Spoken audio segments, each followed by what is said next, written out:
Well, joining me now is my guy, Mike Reiss from ESPN. First things first, we got to talk Patriots, but have you ever run the marathon before? Never run the marathon. I've covered it, Steve.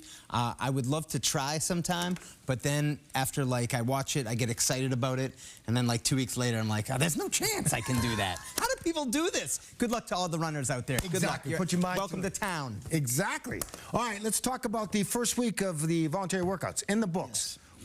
What do we take away from that? Well, you heard from some of the players here, Steve, and I think I'll build off something Hunter Henry said. There's a saying that you can't win games in the offseason, but you can lose them. And I think the bonding aspect is what I would highlight. And I was told this week, they had a good week. They come together, get to know each other. You have coaches sort of talking about their journeys, just sort of building a community, building a culture, if you will.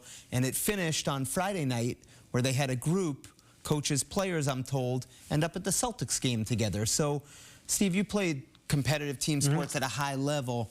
When you're trying to build something, I think it starts with the personal connection. Absolutely. So that's what I think happened this past week. And that's what Gerard's trying to do, unify this football team with a new coaching staff. So that's going to be interesting. All right, so what happens next?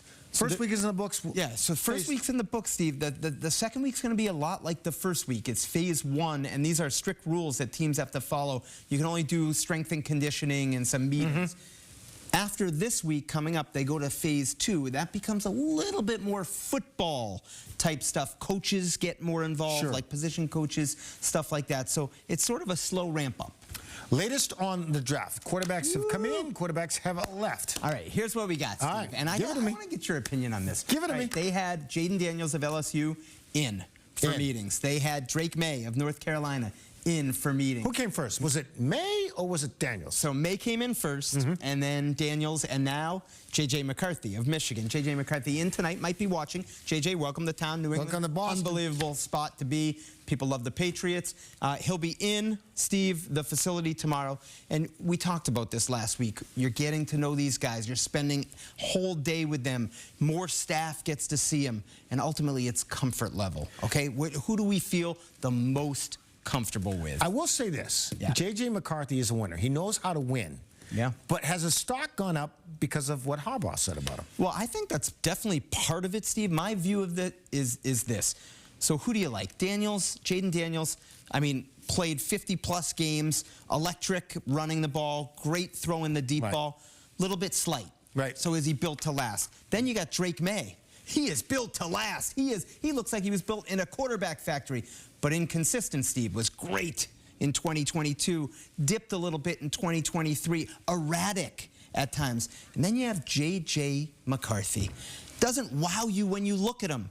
There's no physical trait that you look at and be like, wow, but just steady.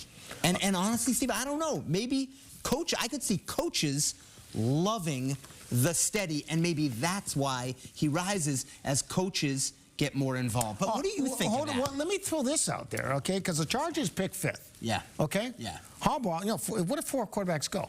Yeah. For 1, 2, 3, 4? 1, 2, 3, 4. And then Harbaugh's at 5 for the Chargers? Yeah. Yeah. And then what does he get whoever he wants or what? Oh, he would have the #1 pick in the draft for his team, because the non-quarterback, right? Because they have Justin Herbert. So my point is, here's where I'm going, and I got Joe in my ear, which is really good. He's so smart. Yeah. Does it help to pump up his guy? Oh, great point, Steve. That's Joe's point. Definitely. It does help to pump up his guy. However, yes, if you watch Harbaugh at Michigan's Pro Day, that seemed pretty genuine as he's watching. Oh, come on. You're being I'm buying it. I'm buying it. I might be the most naive person. Buy that. Yeah.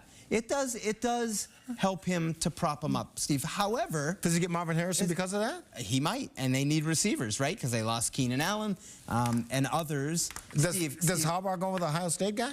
He might go with an offensive lineman. He talked about. You're right. Yeah. Would he go? Yeah. I think once you're in the league. Yeah. You're in the league.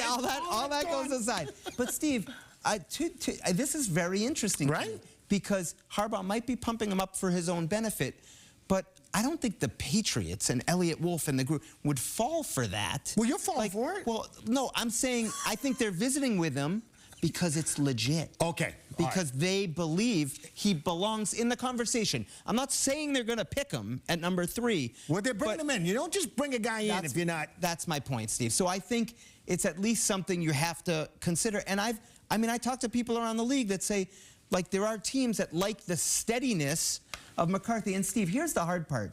He hasn't been asked to do as much as Jayden Daniels. He hasn't been asked to do as much as Drake Maye. Why is that? Because they're so good around him. They have a great running game. Oh, I see what they have a great offensive line. Yeah. So he wasn't asked. There were times when scouts are watching the second half, Steve. Right. He might have thrown 1 or 2 passes. So, Excellent point. you haven't seen it. Yep. And so I think when you ask, how has he risen up the board? Like, I think it's as coaches get involved, it's a different perspective than the scouts that set the initial agenda of these prospects. I'm going to go in a different direction on you. I'm going to throw you a name. I like when you do that. I'm going to go here. Yes. Jake Bates. This is the best. Kicker from the UFL. Let me tell you something, Mike. This guy can kick, all right? He's hit 62-yard kicks. Yes, He's hit 60-yard kicks. Yes. The guy doesn't miss. Now, he plays for Michigan in the UFL. Yes. But did they get a kicker? I know what you're thinking because Chad Ryland, the Patriots rookie kicker last year, has struggled. That's why Steve is the best. Well, I don't he's know watching UFL football in the offseason, and he's got. So Jake Bates, fascinating story. No, I love it, Steve. He's got 2 60-plus yard field goals, a 50-yard plus, one with 3 seconds left to win a game. So the fascinating part is he never kicked field goals in college. He was a kickoff specialist. So the thing now is, he just kicks him right now he's doing the goalpost. And sometimes all it takes is a kicker to find his rhythm and get his confidence. So your point, do the Patriots call?